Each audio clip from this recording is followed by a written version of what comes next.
This is Matthew McConaughey. Natalie Portman. James Patterson. Michael Ian Black. And you are listening to 5 Questions with Dan Schawbel.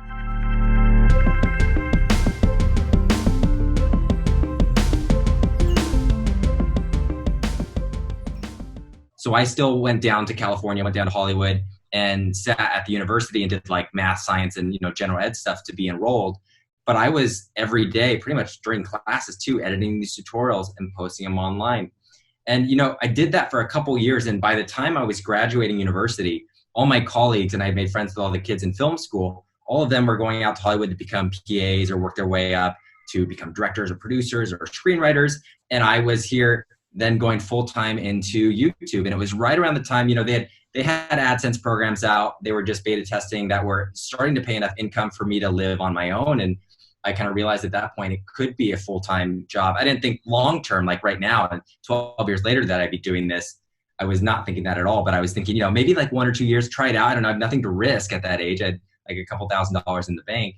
But YouTube, by the time I graduated, had helped pay for my university, almost the full tuition. So I was realizing there was something there. I just didn't know what it was. And creatively, I loved it. Like I was starting to do these short films, and it had changed from doing tutorials, and it was a mix of like creating these short films that I enjoyed doing. And I was just exploring my voice, finding who I was as a creator and what stories I might like to tell. And then Vine came out, and that was fascinating. It was just another thing where I find the best things I've done, the place I found my lucky break is just when I'm exploring, like following down a path of curiosity. And it's like, I wonder why this is happening, or I wonder why people are talking about this app a lot, or like what's going on there.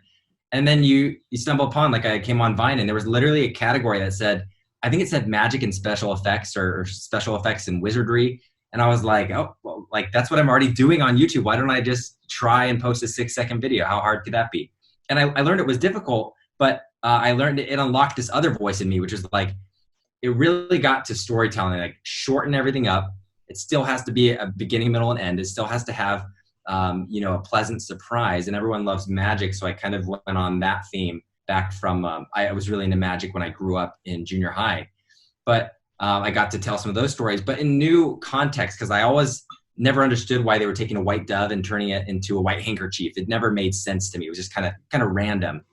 And there were some magicians who had great storytelling and great personas, but I didn't see that in video form. So it was kind of a blend of, magic and Charlie Chaplin that I found. But I find myself, I almost call myself just an explorer on the internet. Like that's what I'm doing. Just wandering around, finding these different apps, finding these different platforms to ultimately surprise people. And hopefully that surprises them in a way where it questions some of their, creativity and their perspective on the world. And, literally what I play with sometimes is forced perspective. So there's some fun tie-ins to kind of shock people out of their normal scrolling feed and seeing their regular videos and photos. But in a way, this kind of pops out like good magic does on when you're walking down a street or you see a sleight of hand artist. Like it takes you out and you believe again, even just for a moment about, you believe about that magic and wonder could actually be in the world. Even though, logically it's not. Like not possible, but everyone has a little spiritual element where I think deep down they want to believe. Well, I think part of the magic is your curiosity and willingness to experiment, which I can relate to because in the beginning I had no idea that a blog would lead to social networks, which would lead to a writing, research, speaking, authoring multiple book career. I had no idea it was possible. I didn't think this career was possible at all. There was no real true roadmap back in the day. And I think you feel the same way too. You just had to kind of figure it out and test and gain these skills. And I think the collection of the skills you had and your interest and your passion and your curiosity all came together and kind of paved the way for where you are now. But you also seem like someone who isn't just happy doing what you're doing. You're just going to continue to experiment and let your curiosity drive you forward. So I think, I really appreciate that in you. And you made your first film at age 7 that had a small audience, but today you have a massive audience. How has your creative process evolved and how do you continue to keep yourself relevant?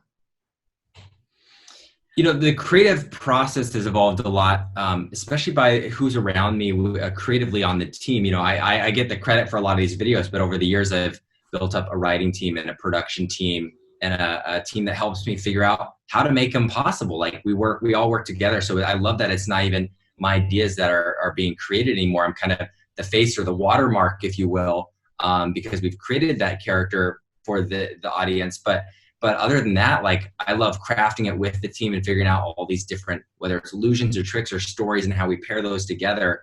So the creative process for us has always changed. And a big one is actually just changing our environment. We've been in various studio spaces, usually for a period of like 3 or 4 years. And it's kind of strategic just so we can move and change and actually like get a different environment. I think when you come into, even when you take the same route into work, the same freeway, the same exit, like you see the same things and you start to get numb to it all. And so, I mean, even there, I try to drive a different route every couple of days, or sometimes I've even took the bus once. I'll bike and it's like 15 miles away. I'll skateboard or longboard. It's like, I'll do things that kind of shake me out of my everyday habitual creative process routines. And that's where I find, and then that's where I see like different things in the world and get those different perspectives. And that's where ideas start connecting little dots. And then as far as staying relevant, it used to be a big fear of mine. I used to think about that all the time. Like, how are we crafting these stories to be relevant? And I actually haven't had that thought in a long time because it's not necessarily about being relevant. I mean, some concepts are trending. And so that's about relevance and timeliness. But lately in my concepts in the last couple of years, I've really been trying to make them more evergreen, where when we make a concept, it's like, is this going to be around in 15 or 20 years or even in 100 years?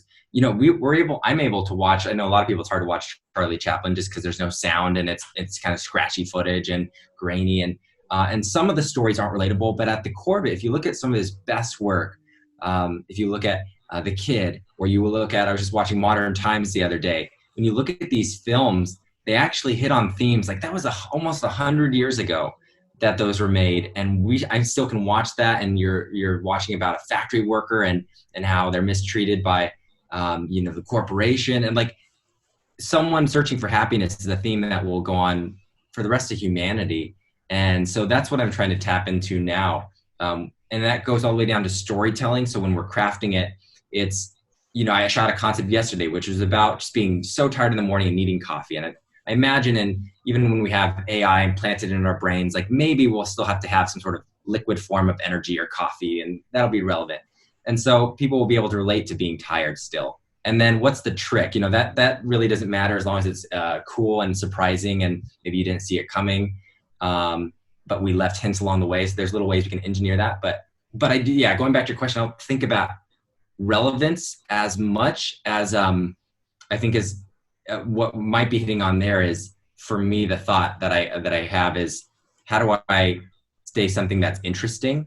And that, I think, is keeping the storytelling really fresh and new. And while we may even use some of the same trick mechanics, it's what's the current storytelling that we can change, or what story have we not told that would be interesting? Yeah, and speaking of storytelling, you're a content creator, but at the heart of it, you're also a storyteller, right? You're creating the content, but in the content is supposed to tell a story that hopefully captures the hearts and minds of other people, makes them like and share it so other people can enjoy it as well. So you strike a chord. That's with short form, your filmmaking, and long form as well. So that, right. You're able to adapt storytelling to different forms. And I think that is a talent in itself. What do you think are the elements to crafting a story that really resonates with people and elicits an emotion? I think the ones where you elicit the emotion comes down to humanity and your approach, really an authentic approach to that humanity and that subject. I'll give you an example. I did a story, and it was the one that I was the most proud of creating, but I told my son's story from foster care into adoption. And my wife and I are very involved in foster care. And most of my work is very positive. It's uplifting. They're short. They're little magic things. This had really nothing to do with that style of brand, but a different part of my life that was a big chunk of my life. And I wanted to tell it just for my audience because I'm not a vlogger. I don't tell my everyday story. And I don't think I ever will do that. But I had, one story I wanted to tell, which is about how I met my wife and how we ended up fostering and then adopted my son. And I saw that film, that short film, I think it was like 7 or 8 minutes, elicit a big emotional response in the audience and myself as I was making it. And I think it just came down to the subject matter. Everyone knows the magic isn't real, so I don't think all of those videos will elicit. If it does elicit an emotional response, it's like wonder, it's like such an amazement. And there's been a few times I haven't cried at a magic show, but I've been so mind blown and confused, or really thought there was magic in the room that, I've been amazed to an emotional heightened level. But I think when you're telling stories that do hit on a core issue that relate to everyone's humanity, that's the one that elicits the most response. And I think, that's why I kind of have been gravitating towards a lot of documentaries for the last couple of years and what I'm watching. It's hard for me to buy into. I love Star Wars. I love Marvel. I love space stuff. But at the end of the day, like for me, I want to see, I was watching a documentary the other day called The Biggest Little Farm. And it's like, I want to dream about like, what would it be like to run, what's it like for the ecosystem with 200 acres? Like, how does that work? And how does this family and this team try to cultivate the land? And like, you get to just real basic human stories. And I think that I've had a hard time buying into, superhero films or really fictitious worlds. I kind of lately have been coming back to just real life and telling stories in the ordinary world, but, has people's extraordinary abilities. That's what's impactful to me. That's awesome. Yeah. And I'm a huge comic book movie person, but I find myself spending a lot more time, especially now that Hollywood is, closed for business, watching documentaries. I actually really liked the Michael Jordan documentary, The Last Dance. That was amazing. I haven't watched it's a little bit different. I hate sports and I loved it. So that is my recommendation. One of the things that's really happened recently is that, anyone with a platform, the big companies, these leaders, social media influencers, whether you call yourself one of them, anyone with a platform is feeling the social pressure to speak out against racial inequality and injustice now, right? I mean, for me, like I was originally just gonna, do my normal post last week, but then I said, no, I think I have a responsibility to say something because I have a bunch of followers and I feel like there's more of a responsibility to act and support people that need it the most, that are being suppressed. What do you think is your responsibility to your audience when it comes to social and political issues? That's a really interesting question because, I've been thinking about that a lot, and I've been thinking about it as this time has happened with Black Lives Matter, but in the past, when there's a big injustice in the world, I feel like I want to speak out about it. And I think there's a couple things in your question. Social pressure, I don't think is always, in this case, a healthy thing, because I've seen both sides of it where I don't think that the quick response is always the best response. I think it takes time to think, to listen and think and reflect, and then figure out what do you have to add to the conversation, or what do you have to what are your reflections on it. And I find myself in that period personally on this matter where I started rushing into, like I normally do with a trend, and not that this was a trend, but it had the same momentum, a massive like outcry. And I was hurt. I watched the videos and I was like, this is terrible. Like why would I not say something? And as I found myself drafting the first response and starting to create a piece of, not a regular magic video, but I wanted to create an illusion that would highlight the matter that we're talking about. And a few days into it, I realized that was a forced thing. Like I wanted to be part of the conversation and felt like pressure I had to. And every day that I waited, I felt even worse. Like, oh no, now people are really thinking I'm just silent or something. But I found myself going and talking to, actually just listening. Like every single night, my wife and I were in some sort of Zoom with a Black friend, or my brother-in-law is African-American and half Korean. And he told his story, which is different than other stories. And I leaned back from the pressure of it and saying, like, I don't have to give a response. That, like, yes, we have a responsibility to use our platforms, and I think that's really important. But like, how we do it and when, and engaging in a conversation that you're not well versed in, I think is a really dangerous thing, especially on the internet. So I have nothing against taking your time, as long as you really are actually learning and actually educating. And I'm conflicted over things like share all these resources, because I didn't know what those resources were just yet. Like I bought all the books that everyone was posting. I'm reading them. I'm listening to the audiobooks on my drive into work, so I can know what am I actually sending out to because it is a big responsibility with, millions of followers. So I don't think being hasty is good, but it doesn't elicit the best response usually. But at the same time, you have to be personally on your heart level, working on figuring out where you stand on it and then figuring out your response. But I actually think there's some people who probably don't ever need to post about it, only because social media I see as an extension of a person. In some people are different ways. For like family vloggers, it would be probably a little weird to not post about it if you're doing daily updates about your life and you just happen to skip this, the topic of Black Lives Matter.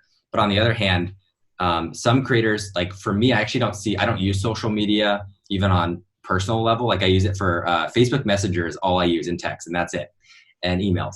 I'm not a consumer of social media because I don't think it's necessarily the healthiest. Like it's kind of an echo chamber in a lot of the places. And so for that reason, I don't have a big community personally. Like I won't make a post on my personal Facebook page because I don't really have one. So I think it depends what your extension of social media, how close that is to you. If you're using it a lot and regularly, and that's a place you communicate, then it should be a place that you eventually have a conversation about it. If you feel like you have something to say about it that needs to be heard. But for some people, I think it's such a far off extension that really your core community, like your real life community, the people you're doing life with, your team, your family, your crew, your friends, that's where I think you need to have the actual like conversation, heart to heart, person to person, which even though it's fewer than a couple million, I think it might actually be more impactful. So I said a lot of things in that answer, but I think there shouldn't be social pressure is a good thing to make change. And I think going to protests, I even had a couple people on my team went out this week, and we gave them time off to go out to the protest. And it was amazing because like it was like they were a part of it, and actually on the front lines of adding. And I think protests in a way are social pressure, but in terms of social pressure to post, I don't think I kind of answer that to each their own.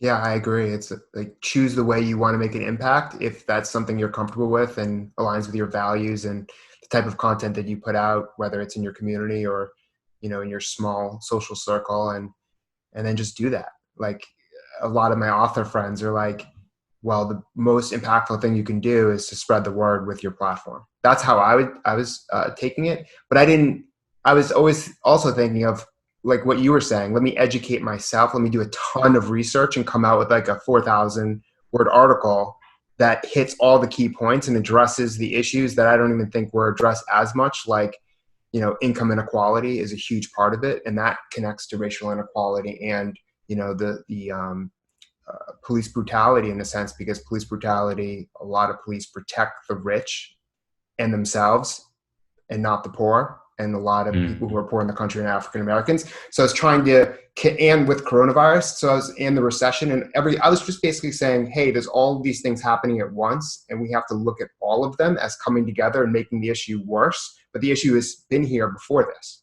Like, let's not think that this just randomly happened. There's a long, long, long, long history before any of us were born. Right. So I agree with what you said. I think research is a really key component. And finally, what is your best piece of career advice? Ooh, let's see.